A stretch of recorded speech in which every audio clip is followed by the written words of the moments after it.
Good morning. For our clinical explainer on rounds today, I've got a fascinating, albeit complex, bedside case to present to you. We're going to systematically work through his presentation, and then we're going to separate it from the four other elusive, inherited, and cholestatic liver diseases that are currently sitting on our surface. You know, the kind of diseases you only ever find if you actively go looking for them, because when the everyday, common causes of cirrhosis come back negative, we really have to roll up our sleeves and dig deep into the pathophysiology. So today, we're working up profound iron overload in our primary patient, and then carefully distinguishing it from the precise genetic and autoimmune defects affecting our other ward patients. Let's get right into it. I'll be structuring my presentation in 4 quick acts today. We'll start with the admission presentation, dive deep into the pathophysiology, map out our exact ward management, and finish up with some crucial teaching pearls. Starting off with Act 1, the admission presentation. Let's talk about our 58-year-old with unshakable fatigue. So we're admitting a 58-year-old man who's been dealing with this completely unshakable fatigue for a solid year. He also mentions aching metacarpal phalangeal joints, so achy knuckles in both hands, along with a new diagnosis of type 2 diabetes just last year and a total loss of libido. Down at the bedside, he firmly denies any alcohol use, and his hepatitis B and C panels, stone cold negative. On my physical exams, something really stood out. He is deeply tanned, but he reports absolutely zero recent sun exposure. When I palpated his abdomen, I felt a firm, unyielding liver edge just below the costal margin. I also noted small testes on the genitourinary exam. Right now, he doesn't have any spider angioedema, palmar erythema, or ascites. So, working the differential allowed for the team here, his clear history and those negative panels immediately take viral hepatitis and alcoholic cirrhosis completely off the table. Plus, your standard metabolic dysfunction or non-alcoholic fatty liver disease, that doesn't explain the profound hyperpigmentation. It certainly doesn't explain the severe hypogonadism causing his small testes and loss of libido. When you put all these specific systemic findings together, it points us directly toward a systemic storage disease.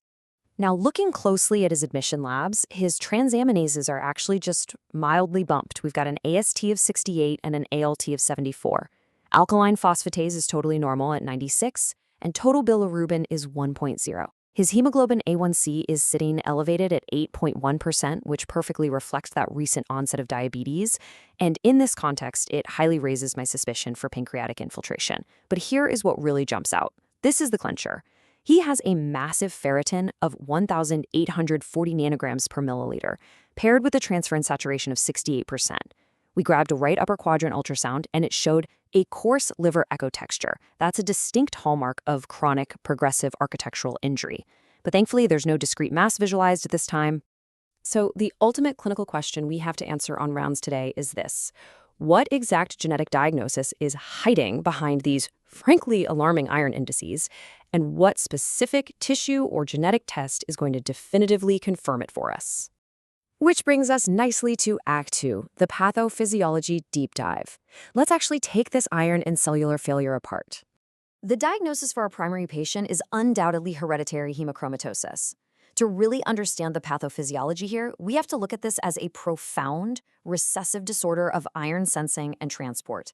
Under normal circumstances, the liver senses our systemic iron levels and pumps out hepcidin. Think of hepcidin as the brakes. It's a hormone that binds to and degrades ferroportin on the basolateral membrane of our enterocytes, effectively halting dietary iron absorption when we've had enough. But mutations in the HFE gene, which account for about 85% of hemochromatosis cases, they completely disrupt this sensing mechanism. The liver basically fails to produce adequate hepcidin. The brakes are gone. Without it, ferroportin stays continuously active, and those gut enterocytes just relentlessly absorb iron, completely ignoring our total body stores. Now, these HFE mutations are usually C282Y homozygotes, and rarely you'll see C282Y/H63D compound heterozygotes. The rest of the diagnostic pie is filled out by non-HFE genes, things like hemojuvelin and hepcidin itself, along with secondary causes like iron-loading anemias. Now I want you to think about the number 28, because this brings up a critical teaching point for the team regarding genetic penetrance. While 0.5% of Northern Europeans are C282Y homozygotes, only 28% of those homozygous men actually load iron to a pathological degree. Only 28%. For homozygous women, who are partially protected by menstruation, it's just 1%. And for compound heterozygotes, only 1.5% will ever actually manifest clinical iron overload. The takeaway here? We absolutely cannot just look at a genetic panel in isolation. Genotype is not diagnosis. Penetrance deeply matters, and we always have to look for phenotypic evidence of tissue loading before we go committing a patient to a lifetime of therapy.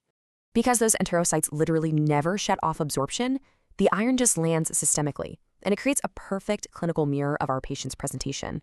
It deposits right in the skin, stimulating melanin production and giving us that classic bronze pigment. It lands in the pancreas, where reactive oxygen species destroy the beta islet cells, driving his new type 2 diabetes, what we historically called bronze diabetes. It accumulates in the joints, causing that metacarpophalangeal arthropathy.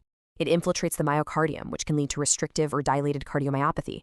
And it deposits in the pituitary and gonads, suppressing axis function and causing his hypogonadism. But most concerningly for us on the liver surface, it heavily loads in the liver parenchyma. That resulting oxidative stress leads directly to fibrosis and eventual cirrhosis, which slaps him with a severe 15% lifetime risk for hepatocellular carcinoma. Now, to really lock in this pathophysiology, let's separate it from the other inherited diseases we're managing on service today. Contrast this iron overload with the copper and protein defects we're seeing. Take our 24-year-old female patient with Wilson disease. She came in with a sky-high AST of 210, but a notably low alkaline phosphatase of just 24. Her bilirubin was 7.2, INR was 1.6, and she had Coombs negative hemolysis. In her case, an ATP7B failure blocks normal copper export into the bile, so the hepatocyte massively loads with copper, undergoes necrosis, and then all that free copper spills systemically right into her brain, into her cornea, forming Kayser-Fleischer rings, and into her red cells, triggering that Coombs negative hemolytic anemia. Alternatively, consider our 44-year-old never smoker with alpha-1 antitrypsin deficiency. He presented with platelets of 128 and an FEV1/FEV ratio of 0.58. For him, the abnormal Z protein polymerizes and basically gets trapped in the rough endoplasmic reticulum of his hepatocytes as PAS-positive inclusions. So his liver is being injured by what stays behind, driving his cirrhosis, while his lung is being literally destroyed by what never arrives, as unopposed neutrophil elastase creates premature basal panlobular emphysema. And moving over to our cholestatic patients, we see a really brilliant anatomical and pathophysiological contrast. For our 54-year-old woman presenting with severe pruritus, an ALK phos of 412, a bilirubin of 1.1, and a cholesterol of 288, which is mostly HDL by the way, the pathology is primary biliary cholangitis, or PBC. This is a targeted, T-cell-mediated autoimmune destruction of exclusively small, intrahepatic intralobular bile ducts. That is the exact mirror opposite of our 32-year-old male patient with primary sclerosing cholangitis, or PSC. He presents with an ALK phos of 520, a bilirubin of 2.4, and a totally normal IgG4. His disease causes progressive fibrosin strictures across both intrahepatic and extrahepatic macroducts. It's chronic cholestasis, but it sets him on a vastly different and honestly much more dangerous clinical trajectory. All right, let's move to Act 3, Assessment, Plan, and Ward Management. Here is exactly how I plan to treat these 5 elusive liver diseases. For our primary guy with hemochromatosis, a transferrin saturation above 45% is our standard trigger to initiate the full workup. We're going to definitively confirm this with HFE genotyping. Now, because his ferritin is way up above 1,000, guidelines mandate that we must perform a liver biopsy. We need to calculate the hepatic iron index and accurately stage his degree of fibrosis. For his management, my plan is weekly 250 milliliter phlebotomies. The math is simple. Since every milliliter of whole blood contains roughly 1 milligram of iron, we'll be rapidly drawing down about 250 milligrams of iron per session. We're aggressively targeting a saturation under 50% and a ferritin of 50 to 100 nanograms per milliliter. Once we hit that, we'll transition him to maintenance phlebotomy every 3 to 4 months. We're also going to add a proton pump inhibitor to help cut that intestinal iron absorption, and we need to strongly instruct him to avoid vitamin C supplements and uncooked seafood. We do not want a catastrophic Vibrio vulnificus infection here. Lastly, we'll offer immediate genetic counseling for his family. If, down the line, phlebotomy becomes contraindicated due to hemodynamic instability or severe anemia, we will pivot to deferoxamine for iron chelation. Running the rest of our service list, our 24-year-old with the new resting tremor definitely has Wilson disease. We confirmed it with a low ceruloplasmin, which, keep in mind, is about 90% sensitive, along with a high 24-hour urine copper and slit lamp confirmation of those Kayser-Fleischer rings. A really neat pearl for the team here, in acute liver failure, her ALK phos to bilirubin ratio under 4, combined with an AST to ALT ratio above 2.2, is a highly specific diagnostic indicator that actually beats out urine copper. For her, we're starting dipensilamine paired with vitamin B6 or alternatively trientine for copper chelation. We'll also give her oral zinc exactly 5 hours after the chelator to block any further enteric copper absorption. Giving her INR, we're getting the transplant team involved early. Now, for our 44-year-old with basal emphysema, he has alpha-1 antitrypsin deficiency with a severe ZZ phenotype. We sent a serum alpha-1 level, and importantly, we paired it with a CRP since the protein is an acute phase reactant. We then confirmed the exact genetic variant with protease inhibitor phenotyping, which is still the absolute gold standard. Turning to our cholestatic patients, the 54-year-old itching woman has primary biliary cholangitis. She is anti-mitochondrial antibody, or AMA positive, which you'll see in about 95% of cases. Because of this specific pattern and the positive autoantibody, we actually don't need a liver biopsy to make the diagnosis. We are starting her on weight-based ursodeoxycholic acid, or UDCA, at 13 to 15 milligrams per kilogram per day to fundamentally alter her bile acid pool. We're also prescribing cholestyramine for that severe itching, but we have to counsel her to take it 2 to 4 hours after the UDCA to prevent binding and malabsorption of the primary drug. We'll recheck her labs in 3 to 6 months, and if her biochemical response falls short, we can add a PPAR agonist like elafibranor or celidopar. In stark, unfortunate contrast, our 32-year-old man with a history of ulcerative colitis has primary sclerosing cholangitis. He's AMA negative. His MRCP showed those classic multifocal beaded strictures of the biliary tree. And sadly, he gets purely supportive care right now because no medication to date has been shown to improve transplant-free survival in PSC. Which takes us to Act 4, Dispo and teaching pearls. Let's cover our surveillance strategies and the major clinical traps we need to avoid. Before we even think about discharging these patients, I want to make sure the intern has strict surveillance schedules locked into their charts. For the PSC patient, this rigorous surveillance is completely non-negotiable. He requires an annual MRCP or right upper quadrant ultrasound, right alongside CA19-9 testing. Why? To guard against a terrifying 15% lifetime risk of developing cholangiocarcinoma. Furthermore, because roughly 70% of PSC patients have concurrent inflammatory bowel disease, keeping him on a strict, frequent colonoscopy schedule to watch for colorectal cancer is absolutely paramount for his long-term survival.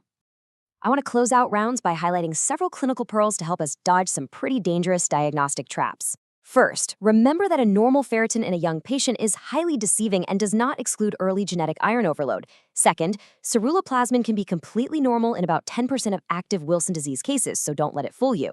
Third, if you ever see emphysema in a never smoker, you absolutely must send an alpha-1 level, but you must pair it with a CRP. Systemic inflammation can falsely elevate the protein and mask a severe underlying deficiency. Fourth, if a patient is AMA negative but clinically fits that PBC pattern perfectly, you have to perform a biopsy to confirm because their prognosis remains exactly the same as an AMA positive patient. And lastly, never forget that a totally normal MRCP does not rule out small duct PSC. I'll leave you with this final, uncompromising rule for our PSC patient, which completely dictates our threshold for endoscopic intervention. A new dominant stricture is malignant until proven otherwise. Which really brings us to the ultimate question for our service today. As we relentlessly chase down these 5 elusive genetic and autoimmune errors, are we simply managing failing livers, or are we racing against the clock of total systemic failure? I'm happy to take any questions you have on our management plan.